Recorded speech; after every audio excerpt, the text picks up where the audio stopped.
Ma coépouse a marabouté mon fils dès sa naissance. Abonnez-vous, aimez, partagez et soutenez la chaîne pour plus d'histoires inspirantes.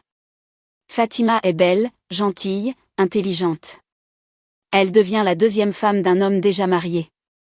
La première a 3 enfants. Au début, la maison est calme, les salutations sont chaudes. Fatima tombe enceinte, accouche d'un garçon. On achète du tissu, on prépare le baptême, on invite la famille. Mais derrière les sourires, une jalousie arrive. On ne parle pas. On la voit dans certains regards. Elle s'installe doucement, comme une ombre. Le jour du baptême arrive. On lave le bébé avec de l'eau et du savon. On prie, on choisit le nom. La première épouse prend l'enfant devant tout le monde. C'est elle qui prononce son nom, sourire aux lèvres. Personne ne parle. La fête continue, rire, plat chaud. Mais près du berceau, Fatima sent un froid bizarre. Son cœur se serre. Personne ne voit. Elle garde ça pour elle, silence. Après le baptême, l'enfant devient silencieux. Son regard fuit, il ne sourit plus. Les semaines passent, puis les mois. À l'hôpital, on dit, rien de grave, peut-être retard. On donne des ordonnances. Fatima achète, suit tout, prie chaque jour. Rien ne bouge. 1 an passe, pas un mot.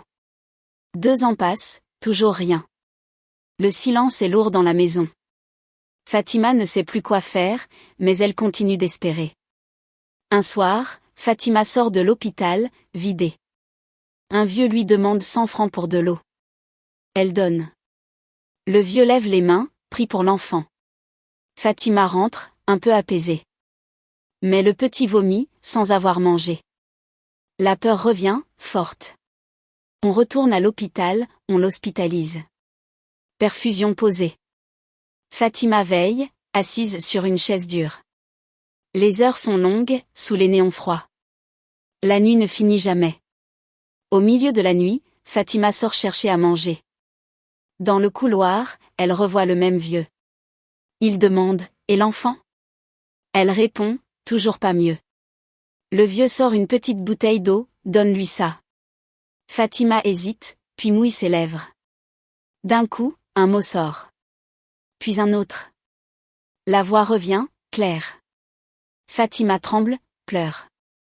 Elle pose front au sol, fait 2 prières. Le vieux sourit et part. Le matin, l'enfant va mieux. Il rentre. À la porte, la première épouse crie et pleure. Ses mains tremblent. Elle dit, « Pardonne-moi, c'est moi. » Elle avoue, « J'ai pris ses cheveux au baptême, avec le savon. Je les ai donnés à un marabout, pour bloquer sa réussite, pour le rendre fou. » Fatima est choquée, perd les mots. Entre elles, jamais de dispute avant. Elle ne comprend pas d'où vient cette jalousie. La belle-mère se fâche, « Tu as dépassé la limite. » On appelle le mari.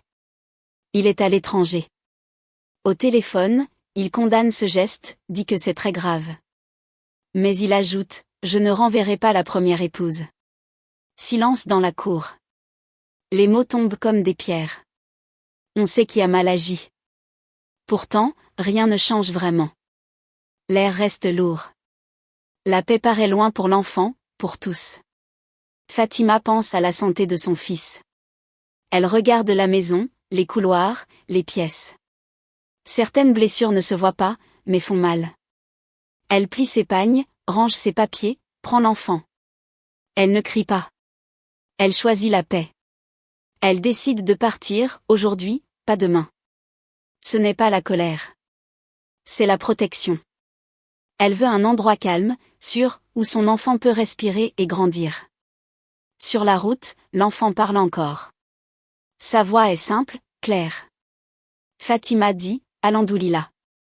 Elle pense au vieux, à la prière, à l'eau. Était-ce un signe? Elle ne sait pas. Mais elle sait ceci, la jalousie casse les familles. Donner ouvre des portes. La foi donne la force. L'amour d'une mère montre la bonne route, même la nuit. Elles avancent doucement, main dans la main, vers une vie plus paisible. Message clair. Protégeons nos enfants. Refusons les pratiques sales. Aidons quand on peut, un petit geste peut porter une grande prière. Quand la maison devient lourde, choisissons la lumière. Fatima a choisi la paix. Elle a pris son enfant, sa dignité, son courage. Elle a tourné la page, sans bruit.